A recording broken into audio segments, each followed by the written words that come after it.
नमस्कार, मैं Ashwini Gupta. Jammu city round up में आपका स्वागत है। आइए नजर लगाते हैं जम्मू शहर की कुछ अहम खबरों पर। भाजपा मुख्यालय में पंडित दीनदयाल उपाध्याय को दी गई श्रद्धांजलि। मौजूदा कार्यक्रम में भाजपा के राष्ट्रीय महासचिव तरुण चुग भी रहे मौजूद। बोले, जम्मू कश्मीर के हर क्षेत्र में जारी है सरकार की विकास योजनाएं। एक आत्म मानव दर्शन दिया। उनके कार्यक्रम के लिए माननीय प्रधानमंत्री जी से लेकर गृह मंत्री जी से लेकर राष्ट्रीय अध्यक्ष जी से लेकर हम सब कार्यकर्ता उसमें जुटे हैं और हमारे प्रदेश अध्यक्ष श्री रविंदर राणा जी ने एक कार्यक्रम उसके लिए रखा है। तो उसी में ऐसा है कि हमारी सरकार बहुत अच्छी चल रही है, जनता के लिए जनहित के कार्य किए जा रहे हैं। आप कश्मीर हो या जम्मू, कठुआ हो या किश्तवाड़। भाजपा कार्यालय में आयोजित बैठक में बोले अध्यक्ष वीरेंद्र राणा, संगठन के कार्यों के साथ समाज के लोगों की दिक्कतों पर भी किया जाता है विचार। सभी संगठनों से बात करके उनकी समस्याओं का हल करवाने का हम करते हैं प्रयास। और वो भी अपने दायित्वों का निर्वाह कर रहे हैं। इसलिए ऐसी समय पर जब उन्होंने कहीं प्रशासनिक अधिकारियों से या लेफ्टिनेंट गवर्नर साहब से समय मांगा होगा तो स्वाभाविक है उनको समय मिलना चाहिए, क्योंकि उन्होंने भी अपने विषय को यथा उचित स्थान पर रखना होता है। बाकी बहुत सारे विषय जो आपने भी देखा होगा, हम भी जो समय समय पर समाज के बीच में रहते हैं, समाज की दिक्कतें परेशानियां, हम भी उसको हल करने के लिए पूरी कोशिश। जो वर्ग है ये व्यापारी वर्ग जो जम्मू संभाग का है, जिसमें जम्मू डिवीजन की बात करूंगा, जहां हमारे 10 डिस्ट्रिक्ट हैं, जम्मू, सांबा, कठुआ, राजौरी, पुंछ, रियासी, उधमपुर। एबीवीपी के छात्रों ने किया क्लस्टर यूनिवर्सिटी जम्मू के खिलाफ प्रदर्शन। कहा, एडमिशन ना देकर यूनिवर्सिटी कर रही छात्रों के भविष्य से खिलवाड़। बोले, अगर एडमिशन ना मिली तो होगा उग्र प्रदर्शन। जम्मू महानगर मंत्री, जिस प्रकार आप सभी के ध्यान में है, पिछले कई दिनों से जो क्लस्टर यूनिवर्सिटी है वो सुर्खियों में है, केवल एक ही कारण से। विद्यार्थी सड़कों पर है। क्यों? क्योंकि क्लस्टर यूनिवर्सिटी के कानों तक ये बात नहीं पहुंच रही है कि विद्यार्थियों को चाहिए क्या। तो आपके माध्यम से उनको बता देना चाहिए, विद्यार्थियों को एडमिशन चाहिए और कुछ नहीं चाहिए उनको, जो उनका मूल अधिकार है। और अगर वाइस चांसलर महोदय, अगर आप एडमिशन नहीं ना दे सकते तो आप कुर्सी पे बैठने का अधिकार नहीं है आपको, क्योंकि विद्यार्थियों के साथ अगर आप खेलेंगे ना भविष्य के, तो आपको कोई भी कुर्सी पे बैठने का अधिकार नहीं है। और आपके पास जब जाया जाता है और आप बोलते हैं कि हमारे हक में कुछ नहीं है, हमारे पास अथॉरिटी नहीं है, तो फिर क्यों बैठे हो कुर्सी पे? क्यों भविष्य खराब करने लगे विद्यार्थियों का? तो आपके माध्यम से साफ साफ एक ही चुनौती अब फिर से देना चाहती हूँ कि अगर ये एडमिशन इन बच्चों को नहीं मिलती जो पीछे है। All Jammu Kashmir casual labourers United front ने किया प्रदर्शन। कहा, लंबे समय से सरकार कर रही उनकी रेगुलर पॉलिसी को लेकर अनदेखी। अब सरकार को तय करना होगा कैजुअल कर्मियों का भविष्य। Jammu Kashmir casual labourers United front का जो डिप्लोमा ऑफिस के दिन में आपने देखा 1 दिन का प्रोटेस्ट रखा है जी। आज हमने 9 महीने के बाद प्रोटेस्ट रखा है। इसलिए प्रोटेस्ट रहा जो हमारे साथ वादे किए गए थे डीडीसी इलेक्शन के दौरान, जैसे हमारे एलजी साहब और डॉक्टर जितेंद्र सिंह जी ने बोला था दिल्ली में बैठकर कि हमें जो मिनिमम हमारे लोग मिले थे उन्होंने बोला था मिनिमम वेज तक दिया जाएगा, जैसे डीडीसी इलेक्शन खत्म हो गए। अब उसके बाद हमारे मनोज सिन्हा जी के साथ एलजी साहब के राजभवन के पास हम मिले, जिसमें माननीय जुगल किशोर शर्मा जी, रविंदर राणा जी हमारे साथ थे। उधर हमने देखा कि जैसे बोला गया था, जैसे एलजी साहब ने बोला, जैसे डीडीसी इलेक्शन खत्म होगी उसी टाइम जो है आपकी रेगुलराइजेशन पास के बाद जो है दी जाएगी। 9 महीने इंतजार करने के बाद, जिसके गवाही के तौर पे माननीय पुंछ लोकसभा मेंबर जुगल किशोर जी, रविंदर राणा जी बीजेपी के जो हमारे साथ लेकर गए थे। शिव सैनिकों ने किया महिलाओं के प्रति बढ़ते आपराधिक मामलों पर प्रदर्शन। शिवसेना की हर जिले में महिला थाने व हर थाने में महिला सेल की मांग। साहनी बोले, महिलाओं के प्रति आपराधिक भावना रखने वालों पर हो सख्त कार्रवाई। महिला सशक्तिकरण का दावा करने वाली मौजूदा सरकार के शासनकाल के अंदर इस समय महिलाओं के प्रति जो अपराध लगातार बढ़ते जा रहे हैं, आज शिवसेना बाला साहब जी ठाकरे की जम्मू कश्मीर इकाई ने इसको लेकर आज हमने प्रदर्शन किया है। देखिए, इस समय अगर राष्ट्रीय आपराधिक ब्यूरो की बात करें, उसके आंकड़ों पर गौर करें तो 2020 और उससे पहले के मुकाबले में 11% महिलाओं के प्रति घरेलू और अन्य हिंसा के अंदर वृद्धि हुई है इनके आपराधिक मामलों के अंदर। जम्मू कश्मीर की ये बात है। जम्मू कश्मीर में हम जम्मू कश्मीर के उपराज्यपाल माननीय मनोज सिन्हा जी से अपील करते हैं कि जम्मू कश्मीर के अंदर हर जिले के अंदर महिला थाने खोले जाएं और हर थाने के अंदर महिला डेस्क बनाया जाए। ये जो 11% का आंकड़ा बताया है, ये जमीनी तौर पर बहुत ज्यादा। वर्ल्ड फार्मासिस्ट डे पर फार्मासिस्ट एसोसिएशन ने आयोजित किया समारोह। सूदन बोले, फार्मासिस्टों की समस्याओं व दिक्कतों पर किया जाएगा विचार, फिर सरकार से उन समस्याओं का हल करवाने का होगा प्रयास। 2009 से लेकर ये वर्ल्ड फार्मासिस्ट डे पूरे वर्ल्ड में मनाया जाता है।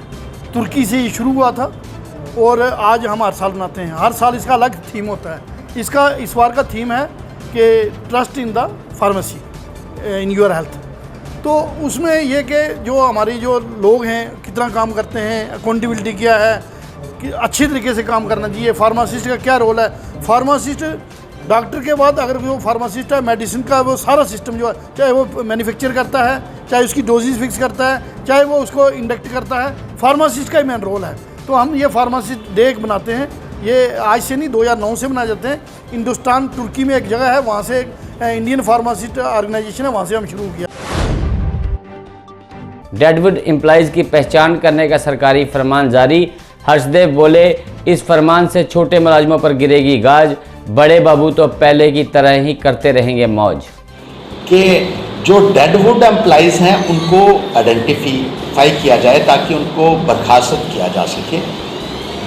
ऐसा लगता है कि ये पॉलिसी सिर्फ छोटे मुलाजमीन के लिए ही लागू की जा रही है, क्योंकि डीसीज जब आइडेंटिफाई करेंगे तो वो छोटे मुलाजिम ही होंगे। जो बड़े लेवल के ऊपर लोग बैठे हैं उनके बारे में ये सरकार क्या सोच रही है। जो सेक्रेटेरिएट में बैठे हुए कमिश्नर्स हैं, डायरेक्टर्स हैं या डीसीज हैं या सेक्रेटरीज हैं, जो अपनी जिम्मेदारियों को ठीक तरीके से नहीं निभा पा रहे हैं, और अक्सर ये शिकायत की जाती है कि बड़े अधिकारी जो हैं, बड़े ऑफिसर जो हैं, वो ना तो लोगों की सुनवाई कर रहे हैं और ना ही रियासत के। मां बनखंडी छड़ी यात्रा समिति ने की छड़ी प्रबंधन को लेकर बैठक। इस बार 10 अक्टूबर को जम्मू के गंग्याल से रवाना होगी छड़ी। महानपुर के शांति वन स्थित मां के मंदिर में होगा छड़ी पूजन। आज गंग्याल में मां बनखंडी यात्रा समिति की बैठक हुई है। इस बैठक में सभी समिति के मेंबर हमारे साथ थे। यह 6 साल से लगातार हर साल नवरात्रों में हमारी ये यात्रा जो महानपुर में स्थित बनखंडी माता का मंदिर है, वहाँ जो लोग जाते हैं, और आज उसकी तैयारी के लिए मीटिंग हुई थी। इस मीटिंग में हमारा ये तय हुआ कि हम 10 तारीख को सुबह 8 बजे जहाँ से निकलेंगे और कोरोना के कोविड के जो SOP है उसका SOP का पालन करते हुए जितने लोग हैं वो जाएंगे, और ये यात्रा एक अच्छे तरीके से जहाँ से पूरे जो मंत्रोच्चार से जिस तरह पूरे विधि से निकलती है वो निकलेगी, और अच्छे तरीके से सभी लोग में उत्साह है। काफ़ी लोग जाने वाले थे, लेकिन आप नेता सेवा सिंह बाली ने SC में दाखिल की जनहित याचिका में SPOs व कैजुअल लेबर के हितों की रखी मांग। कहा, हर एक कर्मी को नियमित करने तक जारी रहेगी जंग। जैसे पिछले 6-7 साल से हम जम्मू कश्मीर लद्दाख के जो हमारे SPOs भाई और बहनें बाकी मुख्तलिफ डिपार्टमेंट्स में डेली वेजर्स जो काम कर रहे हैं, उनको पिछले काफ़ी समय से विदाउट सैलरी काम करना पड़ रहा है। और उस सिलसिले में हमने देश के प्रधानमंत्री को एक डिटेल मेमोरेंडम दिया था, क्योंकि यहाँ से जो जम्मू कश्मीर की जो एडमिनिस्ट्रेशन है वो देश को, सेंट्रल गवर्नमेंट को गुमराह करती है कि जम्मू कश्मीर के अंदर सब कुछ ठीक चल रहा है। जैसे आप सभी जानते हैं कि हमारे daily wagers, PHE, land owners अधनंगा होकर प्रोटेस्ट कर रहे हैं, और यहाँ से रिपोर्टिंग सेंटर में जाती है कि यहाँ पर कोई भी प्रोटेस्ट नहीं हो रहा है। उस सिलसिले में मैंने prime minister Bhajpa Kashmiri displaced district ने किया कार्यक्रम का आयोजन। इस दौरान पंडित दीनदयाल उपाध्याय को जयंती पर दी गई श्रद्धांजलि। कहा, उपाध्याय जी के दिखाए मार्ग पर चलने का करेंगे प्रयास।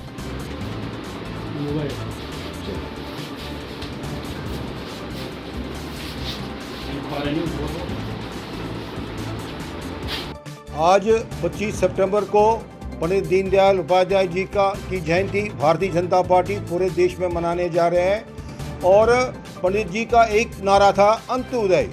अंत्योदय का मतलब है जो गरीब, जो आदमी लाइन के सबसे पीछे है, वहाँ उस तक हमारा विकास पहुँचे, उस तक हमारी जितनी भी योजनाएं हैं भारतीय जनता पार्टी के उस तक पहुँचे, इसका नारा था। वो यही नारा लेके हम भारतीय जनता पार्टी, आज प्रधानमंत्री भी इनका नारा लेके आगे बढ़ते हैं और अंत्योदय जो हर एक गरीब को जो लाइन में पीछे बैठा है उस तक हमारी योजनाएं पहुंचेंगी और यही हमारा नारा है। जय हिंद, जय भारत। जम्मू में कई भाजपा इकाइयों ने दी पंडित दीनदयाल उपाध्याय को श्रद्धांजलि। कहा, अंत्योदय व एकात्म मानववाद के सूत्रधार थे पंडित दीनदयाल। उन्हें होती थी पंक्ति में खड़े आखिरी व्यक्ति की भी चिंता।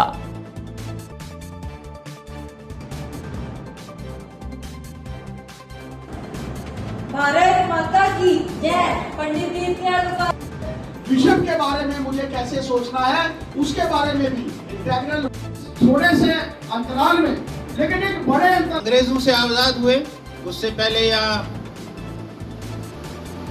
आक्रांताओं की, मुगलों की, होनों की, शकों की, अफगानियों की सरकारें रही। उन्होंने जो ध्वस्त करना था वो सब ध्वस्त कर दिया था, हमारी संस्कृति को ध्वस्त किया था। लेकिन जब हम 47 में आजाद हुए तब तक देश में, विश्व में, वर्ल्ड में केसी सतीश परिवार ने गांधीनगर में आयोजित किया भंडारा। अपने सामाजिक दायित्वों का निर्वाह करते हुए संस्था बढ़ा रही कदम। लगातार गरीब व बेसहाराओं को राहत देने का करती है संस्था प्रयास।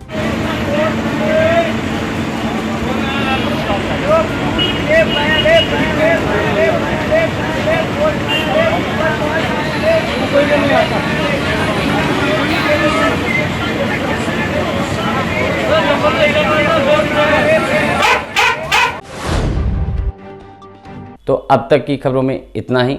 देखते रहें जेके अपडेट। जेके अपडेट रहे हमारे साथ। अगर आप ये वीडियो YouTube पर देख रहे हैं तो हमारे YouTube चैनल को सब्सक्राइब करें और बेल आइकन को क्लिक करें। अगर आप ये वीडियो Facebook पर देख रहे हैं तो हमारा Facebook पेज लाइक जरूर करें।